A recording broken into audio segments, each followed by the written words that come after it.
বলে রাধা রানী কি জয় হো। এখানে মন্দিরের ভিতরে একটা তোমার বৃক্ষ আছে। এই বৃক্ষটা আজকের নয়, মানুষের লীলা, প্রভুর লীলাভূমি বা ভগবানের লীলাভূমিতে ভগবান লীলা কখনো সম্পূর্ণ হয় না। ভগবানের লীলা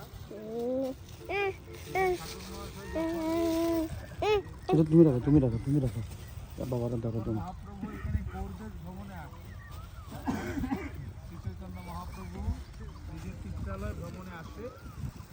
সেই পিত্রালয় ভ্রমণের সময় যখন ফিরে যাচ্ছে, অর্থাৎ পরিক্রমা করে যখন নবদ্বীপের উদ্দেশ্যে নৌপথে ফিরে যাচ্ছে, তখন এই পদ্মা আরো বড় ছিল। যে পদ্মা দেখছেন এর একটি শাখা আছে, মানে এইটা কিন্তু আসল পদ্মা, মানে অর্থাৎ এই ছোট পদ্মা নয়, এছাড়াও এর বাইরে আরেকটা পদ্মা আছে যা বৃহৎ পদ্মা ছিল। তো সেই সময় মহাপ্রভু যখন এই পদ্মা নদীর উপর দিয়ে যখন মহাপ্রভু যাচ্ছে, তখন এখান থেকে এই মুখ করে মহাপ্রভু নরু নরু বলে চিৎকার করে কাকে যেন ডাকছে, নরু নরু বলে চিৎকার করে। পদ্মামা জিজ্ঞেস করলেন মহাপ্রভু কাকে ডাকে? বলছে আজ থেকে কিছু বৎসর পরে এখানে আমারই একজন একনিষ্ঠ ভক্ত আসবে, যে ভক্তের জন্য আমি আমার নিত্যানন্দ প্রভুর যে অভিন্ন প্রেম, সেই প্রেম গচ্ছিত রেখে গেলাম। তুমি সেই প্রেম ঠাকুর মহাশয় বা গুরুকে তুমি সেই প্রেম প্রদান করো। নিতাই গৌর সীতানাথ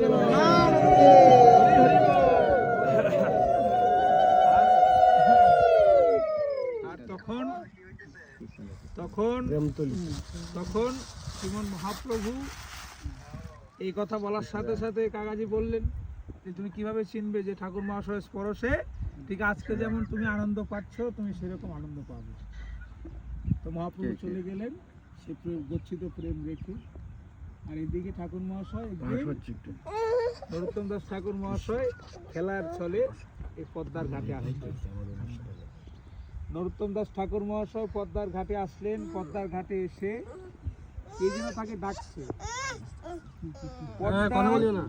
মধ্যস্থল থেকে ঠাকুর মহাশয়কে, মানে নরুকে কে যেন ডাকছে। এবার যখন মধ্যস্থান থেকে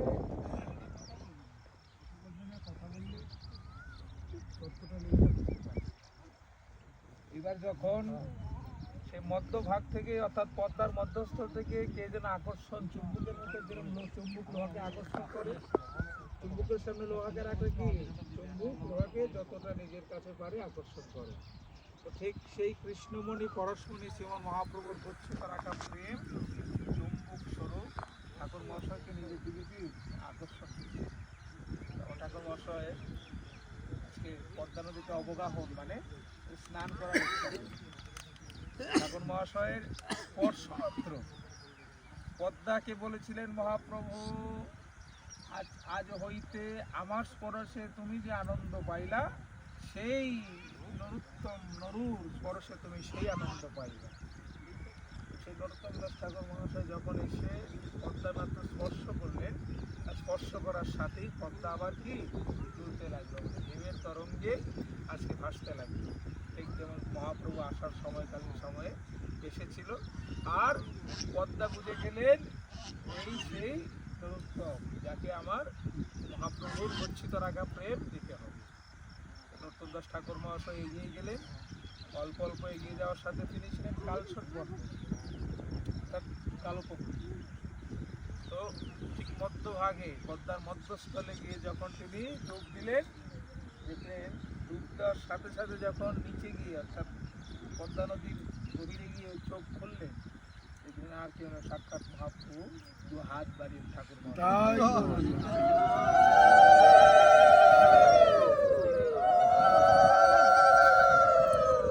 এক অজানা আকর্ষণে নরোত্তম দাস ঠাকুর মহাশয় মহাপ্রভুকে আলিঙ্গন করলেন। এক অজানা আকর্ষণে নরোত্তম দাস ঠাকুর মহাশয় মহাপ্রভুকে আলিঙ্গন করার সাথে সাথে মহাপ্রভু পূর্ণ প্রেমটা ঠাকুর মহাশয়ের ভিতরে সঞ্চার করলেন। আর সঞ্চার করার সাথে সাথেই যখন এই তীব্র প্রেমের বেগ ব্রহ্মাস্ত্র অস্ত্রের মতো কাম অস্ত্রের মতো হৃদয় স্থাপিত হলো, তখন ঠাকুর মশাই কিছুটা চমকে গেলেন। আর উঠা মাত্র দেখলেন যে নিজের শরীরের কালো রং, মানে কালো বর্ণ, কি কালো, আমরা কি কালো থেকে ফর্সা হতে পারি? কত ক্রিম, সুনু, পাউডার ইত্যাদি দেখলে তো ফর্সা হওয়া যায় না, কিন্তু প্রেমের দ্বারা, ভক্তির দ্বারা বা মহাপ্রভুর স্পর্শ দ্বারা ঠাকুর মহাশয় কালচন বর্ণ থেকে অবগাহন করে উঠা মাত্রই কি গৌর বর্ণ ধারণ করলেন। মহাপ্রভুর গায়ের যে রং সেই বর্ণ ধারণ করলেন। আর সেই বর্ণ ধারণ করা মাত্র ঠাকুর মহাশয় সেই থেকে, সেই প্রেম ধন পাওয়ার থেকে শুরু করে আজকে ভিতরে যাবেন, মন্দিরের ভিতরে একটি তমাল বৃক্ষ আছে। তমাল বৃক্ষ কে জানেন? তমাল বৃক্ষ সাক্ষাৎ কৃষ্ণ। তমাল বৃক্ষে ভগবান, পদম বৃক্ষে, তমাল বৃক্ষে সর্বসদা সর্বদা বিরাজ করে, কেননা তমাল বৃক্ষ খুব প্রিয়। আর রাধাকৃষ্ণের যত লীলা মাধুরী আছে সব কিছু তমাল বৃক্ষ নিয়েই। হ্যাঁ, রাধারানী বলেছিলেন আমি তমাল বড় ভালোবাসি, কেন? আমার তমাল কালো, কৃষ্ণ আমার তমাল কালো, কৃষ্ণ কালো, তাই তো তমাল ভালোবাসি, তাই তো তমাল বাসি ভালো। তো এই তমাল বৃক্ষে নরোত্তম দাস ঠাকুর মহাশয় প্রেমধন পাওয়ার পর থেকে অঝোরে ক্রন্দন করে, দুটি নয়নবাড়ি করে হা কৃষ্ণ, হা গৌর, হা কৃষ্ণ, হা কৃষ্ণ বলে দুটি হাত দিয়ে মনে হয় সাক্ষাৎ মহাপ্রভু বা সাক্ষাৎ কৃষ্ণই সেই তমাল বৃক্ষকে ধরে ঠাকুর মহাশয় অঝোরে ক্রন্দন করতেন, আর্তনাদ করতেন। মানে অর্থাৎ আমার কোনো প্রিয় ব্যক্তিকে না পাওয়ার যে কষ্ট বা না পাওয়ার যে জ্বালা, মনে করছে ঠাকুর মহাশয় পৃথিবীর সব থেকে পূর্ণ বস্তু, সব থেকে সৌন্দর্য বস্তু ঠাকুর মহাশয় হারিয়ে ফেলেছে। কি জানি হতাশা, ভিতরে হতাশা। আপনাদের শরীর হার আধারণী, হা কোদের শ্রীমতী, তোমার অধর্ষরী জীবন গেল, তোমার ভজনবিহীন জীবন গেল, ভুল ভজন হলো না, তোমার কৃপা পাওয়া হলো না, এই জীবন মনুষ্য জন্ম চলে গেল, এখনও তোমার কৃপা হলো না, এখনও তোমার দয়া হলো না, আর কবে দয়া হবে? এই জীবন থেকে তো এবার প্রাণবায়ু যায় অবস্থা, আর কবে তোমার কৃপা হবে, আর কবে দয়া হবে? এবার তুমি আমাকে কৃপা করো। সেই তমাল বৃক্ষ ধরিয়ে হা কৃষ্ণ বলে আর্তনাদ করতে করতে আমি বহু জন্মের অপরাধী, কবে আমার কৃপা হবে, কবে আমি নিতায়ের কৃপা পাবো, কবে গৌর দেশে যাবো, গৌর দেশে কৃপা পেয়ে আমি ব্রজে গিয়ে জীবন স্মরণ সেবা করবো। সেই আর্তনাদ করতে করতে তমাল বৃক্ষ ঠাকুর মহাশয়ের প্রার্থনা স্বীকার করলেন, ঠাকুর মহাশয় প্রার্থনা গ্রহণ করলেন। আর সেই তমাল বৃক্ষের কৃপায় ঠাকুর মহাশয় ব্রজ অভিমুখে যাত্রা করে। তখন কিন্তু সদ্গুরুদেব তিনি গুরুচরণ আশ্রয় করেননি, সেই তমাল বৃক্ষের কৃপায় দয়ায় ঠাকুর মহাশয় ব্রজ অভিমুখে যাত্রা করলেন। একটি কথা জানুন, আমাদের কোনো মহাত্মা, আমাদের কোনো গৌরীয় বৈষ্ণব কিন্তু কখনো গরিব ছিলেন না, কখনো ভিখারি ছিলেন না। যদি ভাবেন কেউ যে অর্থের অভাবে সাধু হয়েছে বা টাকার অভাবে সাধু হয়েছে, বলছে ভুল। তারা সমস্ত কিছু ত্যাগ করে এখান থেকে যতদূর দেখতে পাচ্ছেন, আপনার চোখ যতদূর যাবে ততদূর ঠাকুর মহাশয়ের বাবার সম্পত্তি ছিল। নরোত্তম দাস ঠাকুর মহাশয় কোনো সম্ভ্রান্ত ফ্যামিলির ছেলে ছিলেন, দত্ত পরিবার, টাইটেল ছিল দত্ত। সেই দত্ত পরিবারে, কাষ্ঠ পরিবারের সম্ভ্রান্ত ফ্যামিলির সন্তান ছিলেন, কোনো অভাব ছিল না। কিন্তু গৌর প্রেমে উদ্বুদ্ধ হয়ে, কৃষ্ণ প্রেমে উদ্বুদ্ধ হয়ে নরোত্তম দাস ঠাকুর মহাশয় কী করলেন? ব্রজে গিয়ে পায়খানা পরিষ্কার করে, গুরুদেবের শৌচাগার পরিষ্কার করে গুরুচরণ আশ্রয় করলেন। এখন তো দীক্ষা নেওয়া সহজ, গুরুদেবও দীক্ষা দিয়ে দেয়। বাজারে আলু পটল কেনার মতো, বাজারে গিয়ে যেমন দরদাম করে মানুষ আলু পটল কেনে, এবং কি এমন আলু পটল কেনে, আলু কত বাবা দীক্ষা নেবে কত নেবে? দীক্ষা নেওয়াটা কি এখন একটা ফ্যাশন হয়ে গেছে। কিন্তু সদ্গুরুদেব বা গুরুচরণ আশ্রয় করতে হলে কী কী পরীক্ষা দিতে হয়, গুরু শিষ্যকে চিনতে হয়, শিষ্য গুরুকে চিনতে হয়, এই বিষয়ে আমরা জানি। তো নরোত্তম দাস ঠাকুর মহাশয় শ্রী গুরুচরণ আশ্রয় করার জন্য তিনি কী করেছিলেন? গুরুদেবের শৌচাগার পরিষ্কার করেছিলেন। প্রতিদিন গুরুদেবের শৌচাগার পরিষ্কার করতে মহাত্মা, সিদ্ধ মহাত্মার কাছে যখন প্রার্থনা রাখলেন, হে গুরুদেব, আমি আপনাকে মনে, বুদ্ধিতে, দেহে আপনাকে গুরুদেব বরণ করে নিয়েছি। হ্যাঁ, এবার শ্রীপাদ লোকনাথ গোস্বামীপাদ বললেন, যার কাছে তিনি গুরুদেব অর্থাৎ শিষ্যত্ব লাভ করার প্রার্থনা রাখলেন, বলছে বাবা আমি তো দীক্ষা শিষ্য করবো না, তুমি অন্য কোথাও প্রথম দোষ ঠাকুর মহাশয় বলছেন না, আমি আপনার কাছে প্রার্থনা রেখেছি, আপনার কাছে চিন্তা করলেন যে গুরু প্রসন্নতা বাবা এখন একটু করে টিপ দিয়ে টাপ দিবে না, টাপ দিবে তো কি করলে ভোরবেলা 3:30টার দিকে উঠে লোকনাথ গোস্বামী ওঠার আগে, লোকনাথ গোস্বামী কি সকালে উঠে তো মানুষ স্নান ক্রিয়া করার আগে এই বাহ্যিক ক্রিয়া করে, স্নান ক্রিয়া করে, তো গোস্বামীপাদ যেই শৌচাগারে গিয়ে সকালে নিত্যকর্ম করতেন বা বাহ্যিক ক্রিয়া করতেন, সেইখানে ঠাকুর মহাশয় এই গোস্বামীপাদের ওঠার আগে গিয়ে সমস্ত শৌচাগার পরিষ্কার করেন।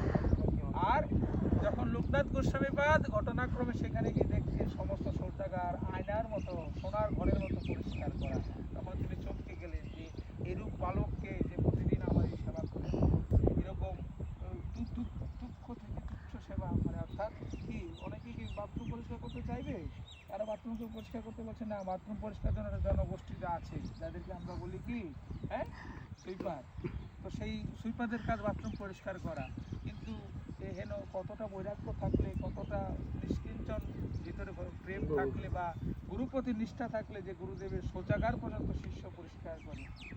এরূপ লোকনাথ গোস্বামীপাদ কিছুদিন ফলো করার পরে পরবর্তী দিবসে কিছুটা অগ্র সময় পেলেন, মানে আগের সময় পেলেন, আগের সময় গিয়ে দেখলেন আর কি হয়, নরোত্তম দাস ঠাকুর মহাশয় নিজেই শিষ্যত্ব লাভ করার জন্য, গুরু কৃপা পাওয়ার জন্য পরীক্ষা দিচ্ছে, এই গুরুদেবের শৌচাগার পরিষ্কার করে করে। লোকনাথ গোস্বামীপাদ প্রসন্ন হলেন যে এরূপ শিষ্যকে করতে আমার কোনো বাধা নেই, যে শিষ্যর মধ্যে বৈরাগ্য ভরপুর, যে শিষ্যের মধ্যে ত্যাগ বা এই অহংকার হিংসা যার ভেতরে নেই, সেরূপ শিষ্যকে করতে আমার কোনো বাধা নেই। তৎপশ্চাৎ সময়ে নরোত্তম দাস ঠাকুর মহাশয়কে লোকনাথ গোস্বামীপাদ কৃপা করলেন, আর কৃপা করে আদেশ করলেন তুমি গৌড়দেশে যাও, বঙ্গদেশে গিয়ে মহাপ্রভুর নাম, মহাপ্রভুর কৃপা, মহাপ্রভুর মহিমা সকলকে প্রচার করো। সেই থেকে নরোত্তম দাস ঠাকুর মহাশয় বঙ্গদেশে এসে এই প্রেমতলিতে আবার এই ভজনতলিতে ভজন করে কি ঠাকুর মহাশয় যুগল ভজন, নিত্যানন্দ ভজন, গৌর ভজন, যত প্রকার ভজন আপনারা কীর্তন করেন না, এগুলো সব নরোত্তম দাস ঠাকুর মহাশয় প্রচার করলেন, যুগল ভজন প্রচার করলেন, কীর্তন প্রতিষ্ঠা করলেন। আমাদের গৌড়ীয় সম্প্রদায়ের যে মূলধন সেই কীর্তনের এক বিশেষ ভূমিকা আছে নরোত্তম দাস ঠাকুর মহাশয়। যাই হোক, এহেন সিদ্ধ মহাত্মার পীঠে বা সিদ্ধ মহাত্মার স্থানে এসে আমরাও খুবই গর্বিত, আমরা খুব প্রফুল্লিত, আনন্দিত।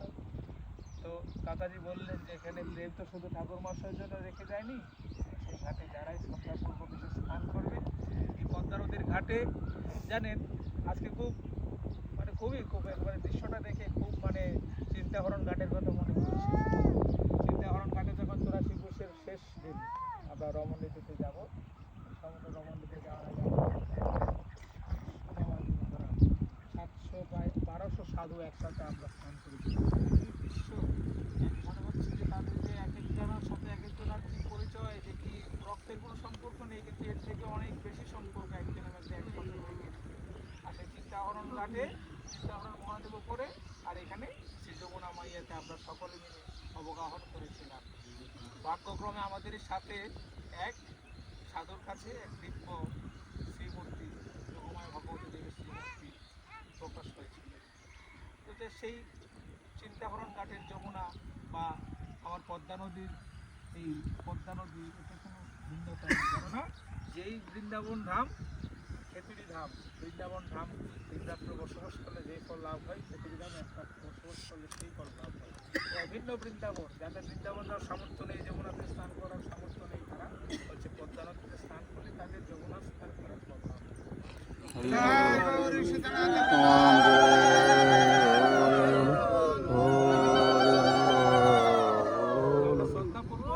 সকলেই ঠাকুর মহাশয় এবং এগুলিত এখানে স্নান করেছিলেন, অবগাহন করেছিলেন। আমরাও এখানে আজকে কিছুটা নিজের অপরাধ মোচন করে গঙ্গার পরশে করা হয় পশ্চাতে পাবন, দর্শনে পবিত্র করো এই তোমার।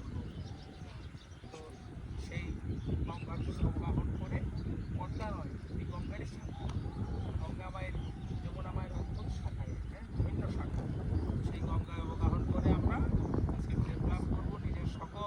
নিজের সকল আজ পর্যন্ত করা সকল অপরাধ সকল কুকর্ম গঙ্গায় জলাঞ্জলি দিয়ে আমরা আজকে এখান থেকে কৃষ্ণ প্রেমধন নিয়ে উঠে ভজনের প্রতিরাম হব।